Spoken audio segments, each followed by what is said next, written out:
آئیے اب میں بلا کسی تاخیر و تمہید کے اب ایسے شخص نہیں بلکہ شخصیت، فرد نہیں بلکہ انفرادیت کو دعوت سخن دے رہا ہوں، جو علمی میدان میں عارف باللہ، عملی میدان میں اہل اللہ، اخلاقی میدان میں مثل صفت اصحاب رسول اللہ، اتحادی میدان میں فی سبیل اللہ، تقریر و تحریر کے میدان میں ماشاءاللہ، بیداری فکر و خیالات کی بلندیوں میں الحمدللہ، اور عشق و قرآن و سنت میں جزاک اللہ ہیں، جن سے میری مراد میرے استاد محترم حضرت اقدس حضرت مولانا و مفتی غلام نبی صاحب دامت برکاتہم العالیہ حضور بالا سے ادباً درخواست گزار ہوں کہ آپ کرسی خطابت پر جلوگر ہو کر اپنے ملفوظات عالیہ سے ہم سب سامعین کو مستفیض فرمائیں اور حضور والا پروگرام کے اختتامی دعا بھی فرمائیں۔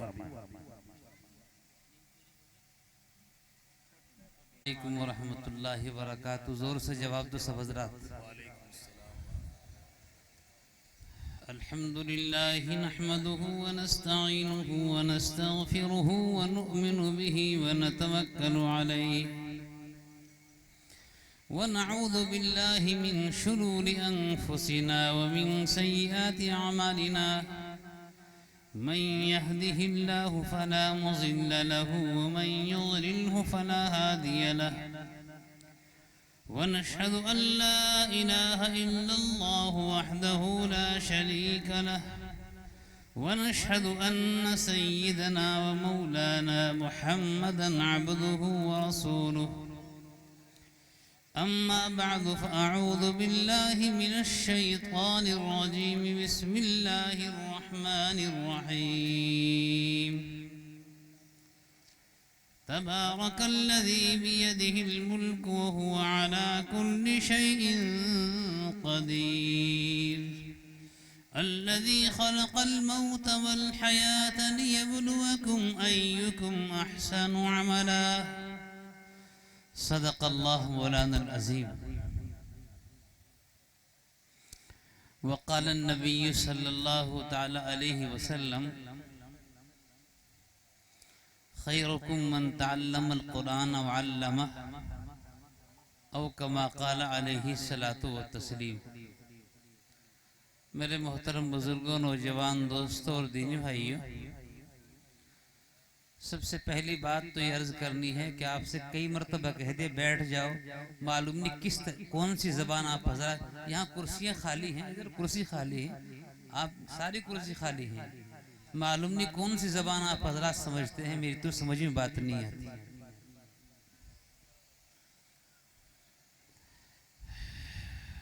میرے بھائیوں، آپ حضرات نے حضرات علماء کرام کی بیانات اور ان کی تقاریر اور ان کی قیمتی نصیحتیں سنی ہیں، لیکن مجھے اس وقت میں ایسی چند باتیں آپ حضرات سے عرض کرنی ہیں جو وقت کی اہم ضرورت ہے۔ آپ حضرات میں سے کون کون اس بات کا ارادہ کرتے ہیں کہ انشاءاللہ عمل کریں گے؟ ہاتھ اٹھا کر بول دو۔ اللہ تعالیٰ بے حد قبول فرمائے۔ میرے بزرگوں، نوجوان دوستوں اور دینی بھائیوں، سب سے پہلی بات یہ ہے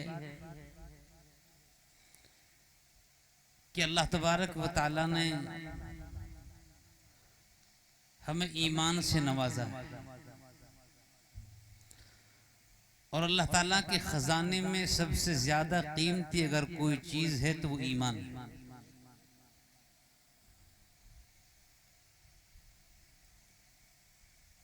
ایمان کا حاصل ہو جانا یہ اللہ تعالیٰ کا بہت بڑا احسان ہے۔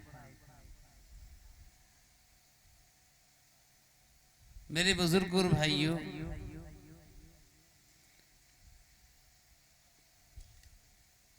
اس دنیا کے اندر پیدا ہونا یہ انسان کے اپنے بس کی بات نہیں۔ انسان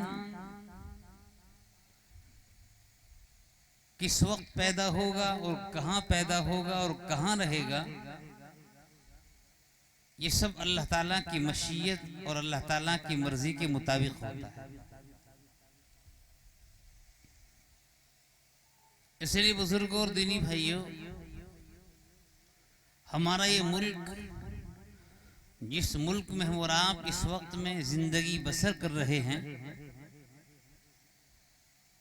مقامات مقدسہ، ان کی عظمت، ان کی محبت، ان کی توقیر اور ان کا اعزاز اپنی جگہ پر، ان سے تو ہمارا ایمانی رشتہ ہے. مگر ان مقامات مقدسہ کے بعد اگر ہمیں سب سے زیادہ محبت اور ہمارے دل کی گہرائیوں میں سب سے زیادہ عظمت اگر کسی جگہ کی ہے تو اپنے ملک کی ہے اور ہونی چاہیے. اس لیے کہ اس ملک کے اندر پیدا ہونا یہ ہماری اپنی مرضی سے نہیں، یہ انتخابی خداوندی ہے. یہ اللہ کا انتخاب ہے. اللہ چاہتا تو ہمیں دنیا کے کسی ملک کے اندر پیدا فرما دیتا، مگر اللہ پاک نے یہ نہیں چاہا، بلکہ اللہ پاک نے چاہا کہ تمہیں ایسے ملک کے اندر پیدا کروں گا اور یہ میرا انتخاب ہوگا جہاں تمہیں رہ کر اور وہاں بس کر اس کی سرزمین کو میرے سجدوں سے آباد کرنا ہے. میں تمہیں ایسے ملک کے اندر پیدا کروں گا. اس لیے اپنے اس ملک کی عظمت کا ہمارے دلوں کے اندر ہونا، اپنے اس ملک کی محبت کا ہمارے دلوں کے اندر ہونا، اس ملک کے لیے ترقی کی کوشش کرنا، یہ ہمارا دوسروں سے زیادہ فریضہ ہے. وجہ وہی ہے جو میں نے عرض کی کہ یہ ملک اور اس ملک کے اندر پیدا کرنا یہ اللہ کی منشا ہے، ہماری منشا نہیں. یہ اللہ کا فیصلہ ہے، ہمارا فیصلہ نہیں. اس لیے اس ملک کے اندر رہنے والوں کو امن اور ایمان اور سلامتی کے ساتھ رکھنا یہ ہماری ذمہ داری ہے. اللہ تعالیٰ نے ہمیں ایمان عطا فرمایا ہے، اور ایمان کا مطلب کیا ہے؟ میرے نوجوان دوستو سنو، آج حالات اس وقت میں پوری دنیا کے اندر بین الاقوامی طور پر پریشان کن ہیں، مگر یاد رکھو ہم اس اللہ کے ماننے والے ہیں جس کے قرآن کا فیصلہ یہ ہے. لوگوں یاد رکھو پارٹیوں کے بدلنے سے تمہارے حالات نہیں بدلیں گے، حکومتوں کے بدلنے سے تمہارے حالات نہیں بدلیں گے. حکومتوں پر اللہ کا فیصلہ نہیں ہوا کرتا، پارٹیوں کے اوپر اللہ کا فیصلہ نہیں ہوا کرتا. اعمال بدلو گے تو حالات بدلیں گے. اللہ کا فیصلہ پارٹیوں پر نہیں ہوتا، اللہ کا فیصلہ حکومتوں پر نہیں ہوتا. حکومتیں آتی ہیں اور چلی جاتی ہیں، میں اس تفصیل میں جانا نہیں چاہتا. ابھی اس 20 سال کے زمانے میں ایک پارٹی آپ کے اتر پردیش کے اندر بہومت سے آئی اور بہومت سے ختم ہو گئی. دوسری پارٹی آئی، وہ ختم ہو گئی. یہ آتی جاتی رہتی ہیں، ان کا کوئی سروکار نہیں ہے. معاملہ یہ ہے کہ ہمیں ان پارٹیوں کو نہیں دیکھنا بلکہ پارٹیوں کے بنانے والے کو دیکھنا ہے. ہمیں ان پر نظر نہیں کرنی. یہ تو اللہ پاک کام کرنے کا موقع دیتا ہے کسی بھی جماعت کو اور کسی بھی گروہ کو کام کرنے کا موقع دیتا ہے.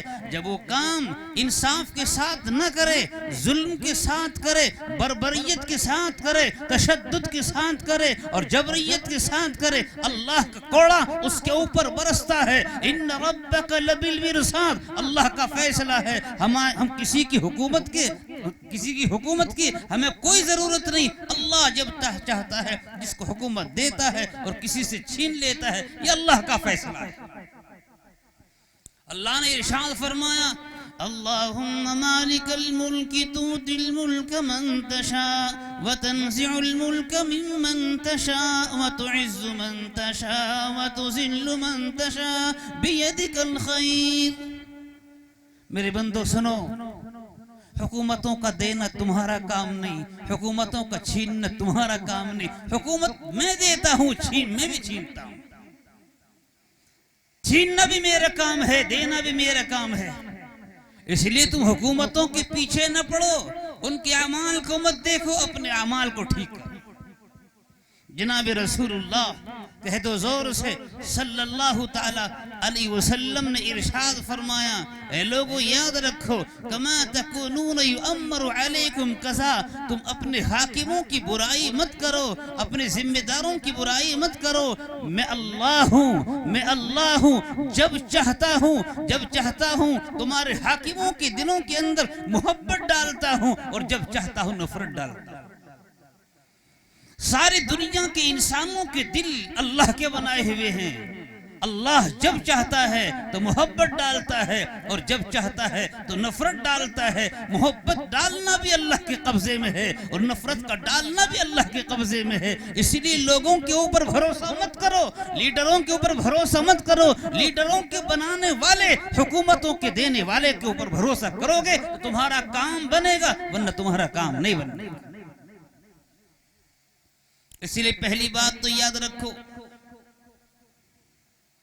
کہ جس ملک کے اندر اللہ نے ہمیں پیدا کیا ہے اس ملک سے محبت کرنا، اس ملک کی ترقی کے لیے کوشش کرنا، اس ملک کے درمیان سے نفرتوں کو ختم کرنا، اس ملک کے درمیان سے عداوتوں کو ختم کرنا، اس ملک سے ظلم کو ختم کرنا، یہ آپ کا فریضہ ہے۔ اس ملک کے اندر محبت کا قائم کرنا، اس ملک کے اندر بھائی چارگی کو قائم کرنا، اس ملک کے اندر محبتوں کے چراغ جلانا، یہ آپ کا کام۔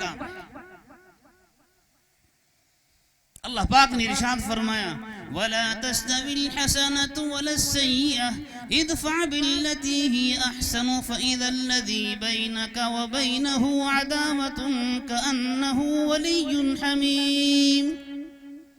اے لوگو یاد رکھو، برائی ہے، بھلائی۔ برائی کبھی بھلائی نہیں بن سکتی، بھلائی کبھی برائی نہیں بن سکتی۔ یاد رکھو اگر آگ کو بجھانا ہے تو پانی کو لانا پڑے گا، آگ کو بجھانا ہے پانی کو لانا پڑے گا، اگر ناپاک کپڑے کو پاک کرنا ہے اس کو لیے پاک پانی لانا پڑے گا۔ اور یاد رکھو آگ کو آگ سے نہیں بجھا سکتے، ناپاکی کو پیشاب سے ختم نہیں کیا جا سکتا، ناپاکی کو دور کرنا ہے پاک پانی لانا پڑے گا۔ اسی طرح قرآن کریم میں ارشاد فرمایا، لوگوں سمجھتے کیوں نہیں، اگر تمہیں آگ کو ختم کرنا ہے تو پانی لانا پڑے گا۔ اسی طرح سے اگر تمہارے معاشرے کے اندر، تمہارے سماج کے اندر کچھ ایسے جراثیم پیدا ہو گئے ہیں جو اپنے اقتدار کی کرسی کو دراز کرنے کے لیے منافرت کی آگ بھڑکا کر اور وہ اپنے کرسی کو دراز کرنا چاہتے ہیں، ان سے تمہارا کوئی لینا دینا نہیں ہے۔ اللہ یوں فرماتا ہے، میرے بندو تم اللہ کی رسی کو، اللہ کی کتاب کو مضبوطی کے ساتھ پکڑو۔ اللہ کی کتاب یہ کہتی ہے جس وقت اچھائی آتی ہے برائی پنپ نہیں سکتی، جس وقت انصاف آتا ہے ظلم پنپ نہیں سکتا۔ اس لیے قرآن کے ماننے والوں تمہارا اولین فریضہ ہے کہ تم نفرت کا مقابلہ نفرت سے مت کرو، نفرت کا مقابلہ نفرت سے مت کرو۔ نفرت کو ختم کرنا ہے تو محبت کو پھیلانا شروع کر دو، آگ کو ختم کرنا ہے تو پانی ڈالنا شروع کر دو۔ رب کعبہ کی قسم، یہ ملک ہمارا ملک ہے، ہمارے اکابر نے اس ملک کے لیے اپنی گردنوں کو کٹوایا ہے۔ بالا کوٹ کی پہاڑیوں کو جا کر دیکھو، چاندنی چوک سے لے کر لاہور تک کا کوئی درخت ایسا نہ تھا جہاں تمہارے بزرگوں کی، تمہارے اکابر علماء کی گردن نہ لٹکی ہوئی ہے۔ لوگ یہ سمجھتے ہیں، وہ لوگ کہ جنہوں نے کوئی قربانی نہیں دی، وہ لوگ اس ملک کے اپنے کو مالک سمجھتے ہیں۔ یاد رکھو ہمیں اپنے اکابر کے ساتھ، ان کی قربانیوں کے ساتھ اس ملک کے اندر رہنا ہے، اور انشاءاللہ اس ملک کے چپے چپے کو اللہ کی سجدوں سے آباد کرنا۔ کہو انشاءاللہ۔ گھبرانے کی ضرورت نہیں، پریشان ہونے کی ضرورت نہیں، بس ضرورت اس بات کی ہے نماز بھی پڑھیں، روزہ بھی رکھیں، زکوٰۃ بھی دیں، مدارس کا تعاون بھی کریں، مگر اسی کے ساتھ ساتھ ضرورت اس بات کی ہے کہ نبی اکرم صلی اللہ علیہ وسلم کے اخلاق کو اپنانے کی کوشش کریں۔ اسلام کو اگر کوئی چیز طاقت دیتی ہے تو نبی کے اخلاق ہے۔ آج ہمارے حالات بڑے عجیب ہیں، ہم دوسروں سے شکایت کرتے ہیں، اپنی طرف توجہ نہیں دیتے۔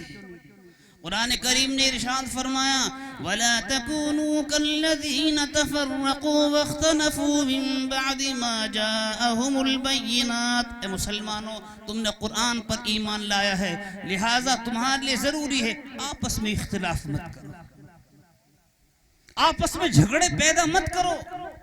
ذرا سی باتوں کے اوپر، بچوں کی باتوں کے اوپر تمہارے جھگڑے ہوتے ہیں، مقدمے بازی ہوتی ہے، اور اس کے بعد عدالتوں کے چکر کاٹتے ہیں، تمہاری زمینیں بکتی ہیں، تم لون لیتے ہو، کھیتوں کو بیچتے ہو، آنے والی نسل برباد ہو جاتی ہے۔ ذرا سی بات کے اوپر تم برداشت نہیں کر سکتے۔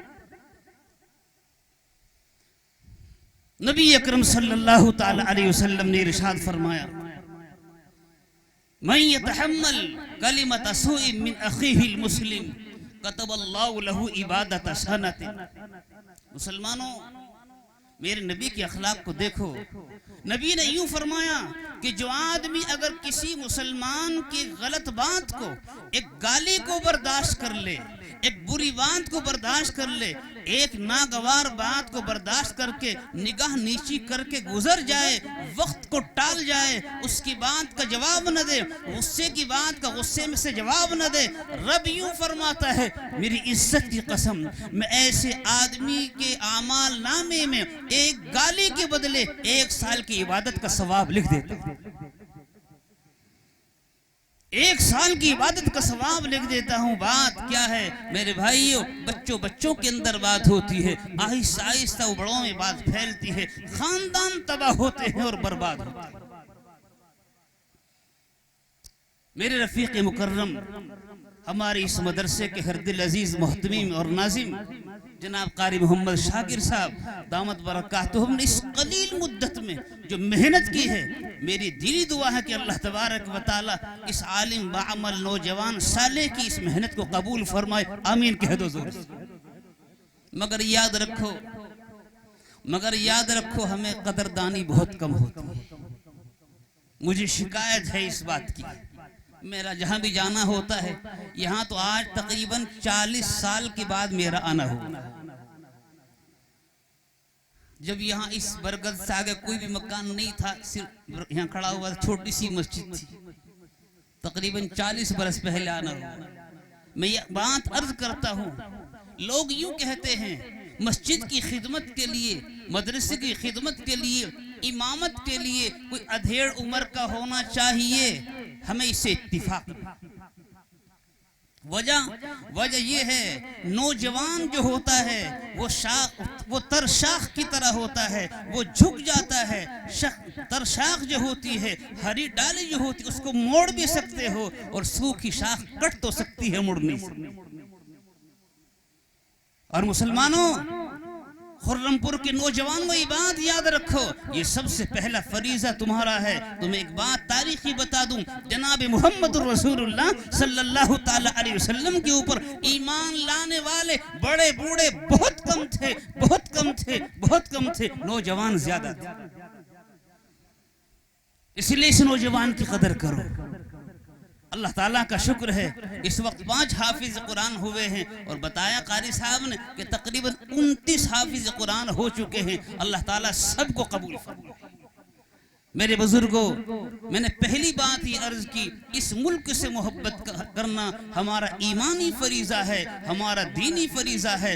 اور دوسری بات میں نے عرض یہ کی کہ اللہ کے واسطے آپس میں جھگڑے پیدا مت کرو۔ آج جھگڑنے کا موقع نہیں ہے۔ بھیڑیے عدالتوں کے اندر بیٹھے ہوئے ہیں تمہارا خون چوسنے کے لیے، اور بھیڑیے تھانوں کے اندر بیٹھے ہوئے ہیں تمہارا خون چوسنے کے لیے۔ یاد رکھو، تمہارے خون پسینے کی کمائی سے آج وکلاء کے، کلکٹروں کے اور ججوں کی جیبیں بھری ہوئی ہیں۔ وہ چاہتے ہیں مسلمان کو عقل نہیں ہے، یہ ایسے ہی لڑتا رہے گا، اور اس کے خون پسینے کی کمائی کو ہم اپنی کوٹھیوں کے اندر لگاتے رہیں گے۔ سمجھنے کی کوشش کرو۔ یاد رکھو، ہم جھگڑوں سے آگے نہیں بڑھ سکتے، تعلیم اگر ہوگی تو آگے بڑھیں گے۔ تعلیم کو حاصل کرو، آج اس بات کو طے کرو خرم پور کے مسلمانوں، آج اس بات کو آپ حضرات کو طے کرنا ہوگا کہ ہمارے پیر میں جوتی نہ رہے، ہمارے سر پر ٹوپی نہ رہے، مگر اپنے بچوں کو انشاءاللہ پڑھانے کی پوری کوشش کریں گے، کہہ دو انشاءاللہ۔ اور ہم قاری صاحب کے شانہ بشانہ رہیں گے، اگر وہ دن میں آواز دیں گے، دن میں ان کی آواز کے اوپر لبیک کہیں گے، اور رات میں ہمیں بلائیں گے، رات کے 12 بجے ہوں گے، 2 بجے ہوں گے، اگر ہمارے بچوں کی کامیابی کے لیے، ہمارے بچوں کی تعلیم کے لیے ہمیں آواز دیں گے، ہم اپنے تن کو لے کر، اپنی جان کو لے کر، اپنے مال کو لے کر ان کے سامنے حاضر ہوں گے۔ آج ضرورت ہے اس بات۔ اور تیسری بات عرض کر رہا ہوں، تیسری بات آپ حضرات سے یہ عرض کر رہا ہوں، میرے بھائیوں اور نوجوان دوستوں اور یہاں پر بیٹھنے والی میری خواتین مائیں اور بہنیں، تیسری بات میں عرض کر رہا ہوں کہ موبائل کا استعمال ضرورت کے وقت کرو، بلا ضرورت مت کرو۔ آج اس بڑے موبائل کے ذریعے سے، اس ٹچ موبائل کے ذریعے سے نہ جانے کتنے گھروں کی عزت نیلام ہو گئی۔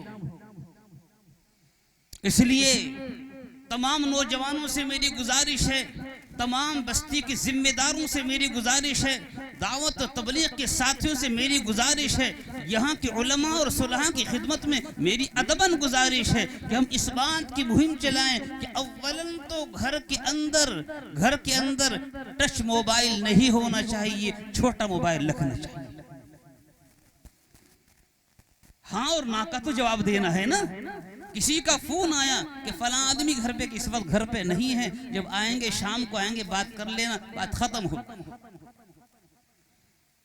اور اگر اتفاق سے آپ کا کاروبار اتنا بڑا ہو گیا ہے کہ آپ کو وہاں سے اس کا فوٹو بھیجنا ہے، تصویر بھیجنی ہے، گھر کے اندر کوئی آدمی ایسا ہے، تو یاد رکھو روزانہ اپنے موبائل کو چیک کرو، کہاں کہاں بات ہوئی، کہاں کہاں بات نہیں ہوئی۔ یہ آزادانہ طریقے سے موبائل کا استعمال اتنا خطرناک ہے، اتنا خطرناک ہے، اتنا خطرناک ہے کہ باہر کے کسی آدمی کی ضرورت نہیں ہے، اس نے سارے گھر کے ماحول کو بگاڑ دیا۔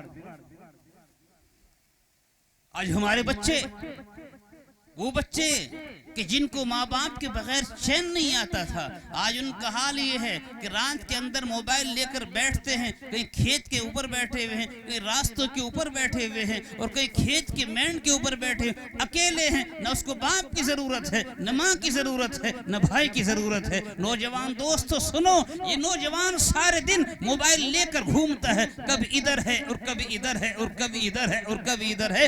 شام کے وقت آتا ہے، ماں باپ یہ سوچتے ہیں ابھی نوجوان سارے دن کا تھکا ماندہ ہے، اب اسے کیا کام بتائیں، اسے سونے دو۔ اور اس نوجوان کا حال یہ ہوتا ہے کہ جس وقت میں یہ سوتا ہے تو سونے کے وقت میں یہ چادر تان لیتا ہے، اور چادر تاننے کے بعد پھر موبائل کو آن کر لیتا ہے، اور اس کے اندر فحاشی کی تصویریں اور ننگی تصویریں پھر دیکھنا شروع کرتا ہے۔ 1 بج جاتا ہے، 2 بج جاتے ہیں، حالات یہ ہوتے ہیں، نہ اس کو آرام ملتا ہے، نہ یہ کام کر سکتا ہے۔ صبح کے وقت جب یہ اٹھتا ہے، ماں باپ یہ سوچتے ہیں کہ بچہ اٹھے گا، حشاش بشاش ہوگا، اس کی نیند پوری ہو جائے گی، وہ کوئی کام کرے گا، مگر جب نوجوان صبح کے وقت اٹھتا ہے، اس کی حالت یہ ہوتی ہے جیسے قبر سے مردہ نکل رہا ہو، جیسے قبر سے مردہ نکل رہا ہو۔ اس موبائل نے ہمارے نوجوانوں کی جوانی کو چوس کر رکھ دیا۔ نوجوان کے اندر کچھ بھی نہیں ہے۔ ہمارے جو بڑے بوڑھے یہاں پر بیٹھے ہیں 50-60 سال کے، اگر کسی 25 سال کے جوان کا گٹا پکڑ لیں، اس کی ہمت نہیں کہ چھوڑا سکے، بالکل کھوکھلے ہو چکے۔ اس لیے میری تمام نوجوانوں سے گزارش ہے کہ بلا ضرورت موبائل کا غلط استعمال نہ کرو، اور خاص طور پر اپنے گھروں کے اندر رہنے والا جو موبائل ہے اس پر کنٹرول کرو۔ گھروں کے اندر ٹچ موبائل نہیں ہونا چاہیے، نہیں ہونا چاہیے، نہیں ہونا چاہیے۔ ہم مسجد کے ملا ہیں، مدرسے کے رہنے والے لوگ ہیں، ہمیں اتنا سماج کا معلوم نہیں، تجربہ نہیں۔ آپ کھلی فضا کے اندر رہتے، آپ حضرات کو زیادہ معلومات ہیں۔ میں سمجھتا ہوں کہ یہاں بیٹھنے والے کچھ لوگ ایسے بھی ہوں گے جن کو گھر گھر کی معلومات ہو، جن کو گھر گھر کی معلومات ہوگی، فلاں گھر کے اندر کیا ہو رہا ہے اور فلاں گھر کے اندر کیا ہو رہا ہے، اور یہ سب موبائل کی مہربانی ہے۔ اس لیے میں نے یہ 3 باتیں آپ حضرات سے عرض کی ہیں. اپنے ملک سے محبت کرنا. کوئی افواہ پھیلائے ملک کے اندر یہ ہو رہا ہے، ان سے کہہ دو ہمیں کچھ پتا نہیں. ہمارے علماء جو فیصلہ کریں گے ہمیں وہ منظور. ہاتھ اٹھا کر بولو منظور ہے کہ نہیں؟ آپ ہمارے علماء جو فیصلہ کریں گے ملک کے بارے میں، جمعیت علماء جو فیصلہ کرے گی اس کی ایک تاریخ ہے. ہزاروں گردنیں جمعیت علماء کے جھنڈے کے نیچے کٹی ہیں. جب تک وہ فیصلہ کوئی نہیں کریں گے ہم کوئی قدم نہیں اٹھائیں گے، اپنی زبان سے کوئی کلمہ ہرگز نہیں نکالیں گے. اور دوسری بات میں نے عرض کی، آپس کے جھگڑوں کو ختم کرو. اس پیسے کو اپنے بچوں کی تعلیم میں لگاؤ. میں کیا عرض کروں، اب سے تقریباً 30 برس پہلے وہ لوگ اور وہ قوم کہ جن کو آپ اپنے پاس بٹھانا گوارا نہیں کرتے تھے، اس قوم نے ایک ایجنڈا تیار کیا. اس قوم نے ایک ایجنڈا تیار کیا. ان کے ایک سربراہ نے یوں بتایا، نیتا مت بنو، افسر بنو، ادھیکاری بنو، ذمہ دار بنو. نیتا جو ہوتا ہے 5 سال کے لیے ہوتا ہے، افسر پوری زندگی کے لیے ہوتا ہے. ایک قوم نے 30-35 برس پہلے یہ ایجنڈا تیار کیا تھا. اس ایجنڈے پر انہوں نے عمل کیا. آج ہر جگہ پر وہ نظر آتے ہیں، تمہارا کہیں بھی شمار نہیں. اس لیے گھر گھر میں نیتا بننا اور گھر گھر میں لیڈر بننا یہ کوئی کمال نہیں ہے. کمال ہمارا اس میں ہے کہ ہمارے اس خرم پور کے فلاں گھر کے اندر کتنے ڈاکٹر ہیں، کتنے حافظ ہیں، کتنے انجینئر ہیں، کتنے وکلا ہیں، کتنے جج ہیں، کتنے پروفیسر ہیں. ہمیں شمار کرنا ہوگا. ان اعداد و شمار کے مطابق اپنا ایک ایک پیسہ ہمیں خرچ کرنا ہوگا. اگر ہم نے آج سے اس بات کا تہیہ کر لیا اور ارادہ کر لیا تو امید ہے کہ آنے والے وقت میں انشاءاللہ اس چھوٹے سے گاؤں کے اندر ترقی آئے گی، خوشحالی آئے گی. اور تیسری بات میں نے عرض کی ہے میرے بزرگوں، موبائل کا غلط استعمال مت کرو. نہ گھر پر ہونے دو نہ خود کرو. ہم 3 باتوں پر انشاءاللہ عمل کریں گے. اللہ تعالی عمل کی توفیق عطا فرمائے. دعا کر لیجیے. الرحمن الرحیم مالک یوم الدین والصلاة والسلام على سید الانبیاء والمرسلین محمد وعلى آلہ وصحبہ اجمعین. سبحان اللہ وبحمدہ عدد خلقہ ورضا نفسہ وزینت عرشہ ومداد کلماتہ. اللہم صل علی سیدنا محمد وعلى آل سیدنا محمد وبارک وسلم. اللہم انک عفو کریم تحب العفو فاعف عنا یا کریم، فاعف عنا یا کریم، فاعف عنا یا کریم، فاعف عنا یا کریم. ربنا ظلمنا انفسنا وان لم تغفر لنا وترحمنا لنكونن من الخاسرين. ربنا لا تجعلنا فتنة للقوم الظالمين ونجنا برحمتك من القوم الكافرين. ربنا اغفر لنا ولإخوان الذين سبقونا بالإيمان ولا تجعل في قلوبنا غلا للذين آمنوا ربنا إنك رؤوف رحيم. ربنا اغفر لنا ولوالدينا وللمؤمنين يوم يقوم الحساب. اللهم إنا نسألك علما نافعا وعملا صالحا متقبلا ورزقا حلالا واسعا وشفاء من كل داء. میرے مولا ہم گنہگار ہیں، مجرم ہیں، قصوروار ہیں، ہماری جھولیاں خالی ہیں. رب العالمین تیرے سامنے ہاتھ پھیلائے ہوئے ہیں. یا اللہ ہم بھکاریوں کی جھولیوں کو لبریز فرما دے. یا اللہ ہماری خطاؤں سے درگزر فرما دے، ہماری لغزشوں کو معاف فرما دے. رب العالمین تیرے بندے اور تیری بندیاں اس وقت رات کا 1 بج رہا ہے. یا اللہ تیرے سامنے ہاتھ پھیلائے ہوئے ہیں. اتنا بڑا مجمع ہے، اگر کسی دنیا دار کے گھر پر جاتا وہ بھی دروازہ کھولنے پر مجبور ہو جاتا. رب العالمین تیرا دروازہ تو ہمیشہ کھلا رہتا ہے. یا اللہ تیرا دروازہ ہمیشہ کھلا رہتا ہے. رب العالمین اپنے فضل و کرم سے یا اللہ ہم سب کے لیے اپنی رحمت کو عام فرما دے. یا اللہ ہم گنہگاروں کو معاف فرما دے، خطایا سے یا لغزشوں سے درگزر فرما دے. رب العالمین اپنے فضل و کرم سے یا اللہ پورے ملک کے اندر امن قائم فرما دے. یا اللہ پورے ملک کے اندر امن قائم فرما دے. یا اللہ ہمارے حکمرانوں کو انصاف کی توفیق عطا فرما دے. ملک کے حکمرانوں کے دلوں کو رعایا کے حق میں نرم فرما دے. عدالتوں میں عدل و انصاف کو زندہ فرما دے. تاجروں کی تجارت میں برکت عطا فرما دے. میرے مولا اپنے فضل و کرم سے ہمارے قاری محمد شاکر صاحب کی عمر میں خیر و برکت عطا فرما دے. یا اللہ اس گاؤں کے اندر یا اللہ ان کے ذریعے سے دین کی فضا کو عام فرما دے. رب العالمین جو حافظ قرآن ہوئے ہیں، ان حافظ قرآن کے سینوں کے اندر یا اللہ قرآن کریم کو ہمیشہ ہمیشہ کے لیے نقش فرما دے رب العالمین. جو بیمار ہیں ان کو تندرستی عطا فرما دے, جو ناجائز مقدمات کے اندر پھنسے ہوئے ہیں یا اللہ ان کی رہائی کے اسباب پیدا فرما دے, جو قرضوں کے اندر ڈوبے ہوئے ہیں, لون لے رکھا ہے, بلا ضرورت لون لیا تھا کاروبار بڑھانے کے لیے, مگر اس وقت میں گھروں کے اوپر ڈاکا ہے, زمینیں بک رہی ہیں, یا اللہ مسلم قوم کو سمجھ عطا فرما دے, یا اللہ مسلم قوم کو سمجھ عطا فرما دے, تمام قرض داروں کو یا اللہ تمام یا مقروضین کے قرضوں کو یا اللہ ادا ہونے کی توفیق عطا فرما دے. رب العالمین ہمارے گھر گھر کے اندر چین و سکون نصیب فرما دے. یا اللہ ہمارے بھائی شرافت کی والدہ محترمہ یا اللہ اس وقت میں بیمار ہیں, اسپتال کے اندر ان کو شفا کاملہ عطا فرما دے. رب العالمین اپنے فضل و کرم سے جن حضرات نے اس وقت میں تعاون کیا ہے, یہ تعاون نہیں کر سکے, تعاون کا ارادہ تھا مگر مجبوری کی وجہ سے نہ کر سکے, ان تمام حضرات کے دلی ارادوں کو قبول فرما لے اور دل کی نیتوں کو قبول فرما لے.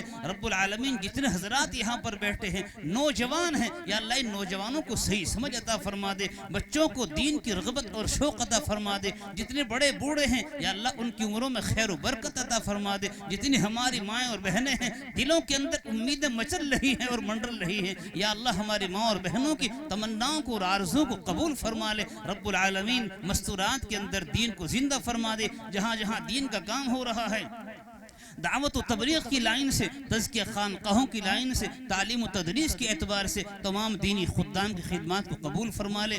اخلاص کامل کے ساتھ کام کرنے کی توفیق عطا فرما دے. ہمیں ایک دوسرے کا رفیق بن کر کام کرنا آسان فرما. یا اللہ فریق بننے سے ہماری پوری حفاظت فرما.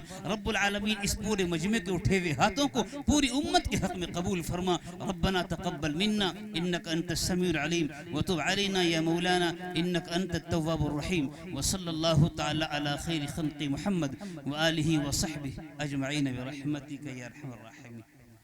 السلام عليكم ورحمة الله وبركاته.